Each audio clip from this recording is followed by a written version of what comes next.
গত নির্বাচনে কার্যত ভিত নাড়িয়ে দিয়েছিল লাল ঝান্ডা। প্রত্যাশা দূরে থাক, কেউই হিসেব রাখেনি যাদের, তারাই একের পর এক থাবা বসিয়েছিল বিপক্ষের গ্রাসে। এবার কি বিহারের বিধানসভা নির্বাচনে বাম দলগুলো চমক দিতে চলেছে? সিপিআইএমএল লিবারেশন, সিপিআইএম এবং সিপিআই, তিন বাম দল মহাগঠবন্ধনের শরিক। সেই মতো আসন বন্টনও হয়েছে। প্রত্যাশা অনুযায়ী আসন মেলেনি ঠিকই, তবে বাম দলগুলো এবারও যে বিহারের ভোটের দিক নির্দেশক হতে পারে তা মনে করছেন বিশেষজ্ঞরা। অনেকে তো এও বলছেন, মোট আসনের সংখ্যা যতই কম হোক না কেন, বামেরা কিন্তু বিজেপি এবং জেডিইউ এর ঘুম কেড়ে নিতে পারে। 6 নভেম্বর প্রথম দফার ভোট, দ্বিতীয় দফার নির্বাচন 11 নভেম্বর, 14 নভেম্বর ফল ঘোষণা। বুথের দরজা খোলার আগে বাংলা থেকে 4 মূর্তি পেলেন ডাক, যারা বিহারের ভোটের প্রচারে নামবেন। সিপিআইএম এর এই 4 মূর্তি কে?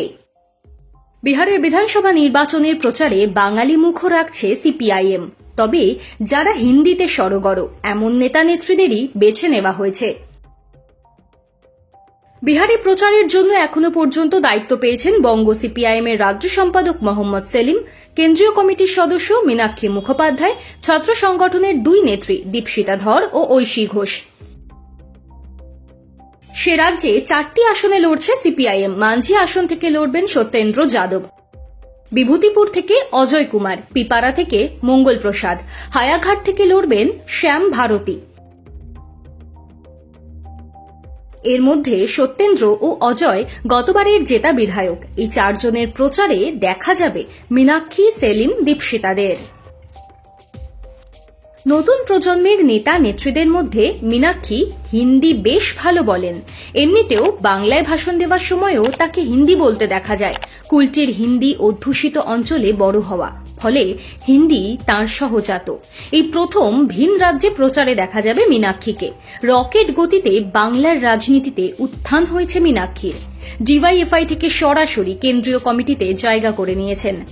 সর্বভারতীয় সম্পাদক এম.এ. বেবি নিজেও বিহারের প্রচারে দেখতে চান মীনাক্ষীকে, তাই তাঁকে বিহারে পাঠানোর সিদ্ধান্ত নেওয়া হয়েছে। মীনাক্ষীর মতো সিপিআইএম এর আরও 2 বঙ্গনারীকে দেখা যাবে বিহারের প্রচারে। দীপশিতা ধর এবং ঐশী ঘোষকে কেন বাছা হলো?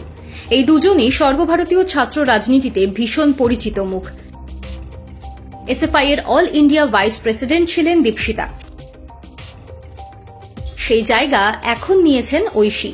এদের ছাত্র রাজনীতির বড় মঞ্চ জওহরলাল ইউনিভার্সিটি। হিন্দিতে যে দীপশিতা আর ঐশী চৌখস, তা বলার অপেক্ষা রাখে না। আরও একটি কারণ থাকছে, বাম রাজনীতির সঙ্গে যুক্ত যুব সম্প্রদায়ের যোগ নিবিড়। জেএনইউতে পড়া এবং প্রথম দলিত প্রেসিডেন্ট ধনঞ্জয় কুমার যেমন এই ভোটে সিপিআইএম এর হয়ে দাঁড়িয়েছেন, বিহারের তরুণ প্রজন্ম এই ভোটে অংশ নিতে চায়। এই কারণেই দীপশিতা এবং ঐশী ডাক পেয়েছেন। বিহারে 4 দিনের এই প্রচার নিয়ে সেলিম বলেছেন, বিহারের নেতৃত্ব সাজিয়েছে আমাদের ওখানে গিয়ে প্রচার করার ব্যাপারটা।